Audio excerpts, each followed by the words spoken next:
Like, it's a paranoia experience. Back in 1995, I was walking down the street. It was a blizzard. It was real cold.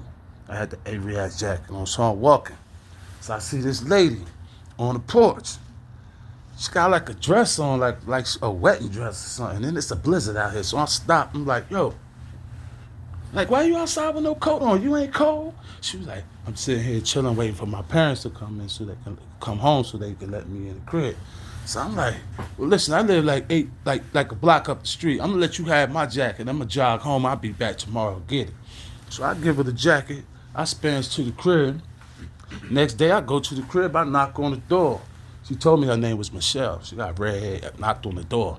This old man opened the door. So he like, can I help them? Like, yeah, I'm looking for Michelle. I gave her my jacket last night. She said she was waiting on her parents to let her in the crib. It was cold. She looked like she had like a wedding dress on or whatever. She got red hair. She got my coat. So he like, man, nobody named Michelle live here. Why you knocking on my door like this? I was like, listen, man, this is not the wrong house. She got my jacket. Her name Michelle. Man, could you just tell her the boy who gave her the jacket is here to pick his coat up? Don't nobody live here but me and my wife. So me and him, we go back and forth. He threatened to call the cops on me. I bounce.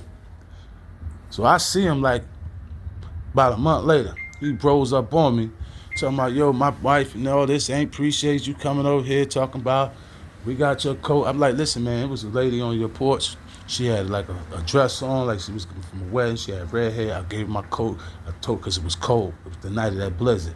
He was like, ain't nobody lived there, nobody young with no wedding dress. But I'm like, listen, man, whatever. So I bounced. So I'm walking past his crib like 2 days later. He was like, yo, come here. So I goes up on the porch. I'm thinking he about to give me my coat. So he was like, do you step in the house for a minute? My wife want to talk to you. So I goes up in the crib, and I look on the wall. I see the picture of the girl. I was like, this is the girl right here that got my coat, the one who I gave my coat. She was like, how old are you, young man? I said, I'm like 30 years old. She said, that's my daughter. She been dead for like 40 years. You wouldn't even know her. I said, I don't know her. I said, she was hanging outside waiting on her. She said her parents to let her in the house, and I gave her my coat. Right. So he was like, how he know Michelle? I was like, I don't know. I just met her that night. He was like, can you take a ride with me? So I go with him. I go get in his car with him. We take a ride. So he take me to the cemetery. He's like, listen, my daughter been dead. Look at the tombstone. On top of the tombstone was my jacket. I said, this is my jacket right here. He's like, this is your jacket. He was like, you ain't gonna I'm like, I don't want it. You can stay right here. I said, I told you I gave her my jacket. So he asked me, come on, let's go. I said, I don't want to ride.